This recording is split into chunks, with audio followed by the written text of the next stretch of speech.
ওয়ালাইকুম রহমতুল্লাহি ওবারাকাতু। আজকে আমরা একটি মাসলা ভিত্তিক আলোচনা শুনব মিরাস বন্টন এই সম্পর্কে এবং বোনদের মিরাস সম্পর্কে কিছু কথা শুনবো দুই তিন পার্টে।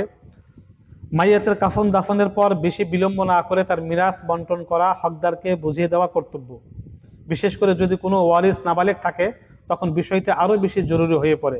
সুতরাং কোনো হক্কানি মুফতি সাহেব বা আলেম দ্বারা মিরাস বন্টন করে সকলকে বুঝিয়ে দিয়ে যিনি মুরব্বী হবেন তিনি দেখাশোনা করবেন, এটা খুবই জরুরি। অর্থাৎ পিতার মৃত্যুর পরে মিরাস 3 দিন পরে মিরাস বন্টন করতে হবে। অনেকে বলে যে মা জীবিত আছে, অমুকে জীবিত আছে, এখন মিরাস বন্টন কিসের? ইসলাম এটা না।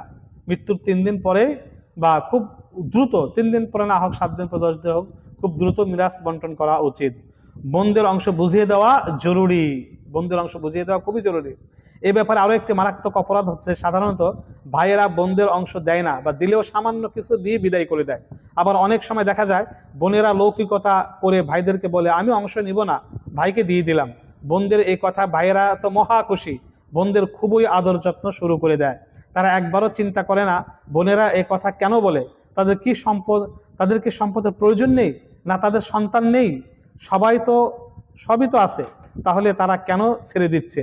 আসল কথা হলো অনেক বোন মনে করে আমি যদি বাপের অংশ গ্রহণ করি তাহলে বাপের ভিটায় আসার রাস্তা বন্ধ হয়ে যাবে, ভাইয়েরা স্থান দিবে না, খাতির তওয়াজ করবে না, এখানে আমাদেরকে আসার সুযোগ থাকবে না।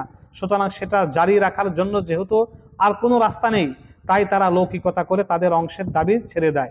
অথচ এভাবে দাবি ছাড়লে উক্ত সম্পত্তি ভাইয়ের জন্য কখনো হালাল হবে না, কখনো হালাল হবে না। অন্তরের পরিপূর্ণ সন্তুষ্টি ব্যতিরেকে একজনের মাল অপরজনের জন্য হালাল নয়। সুতরাং বোনদেরকে ঠকানো বা বোনদের পক্ষ থেকে লৌকিকতার ভিত্তিতে প্রাপ্ত মাল অবৈধ, হারাম। পরবর্তী ভিডিওতে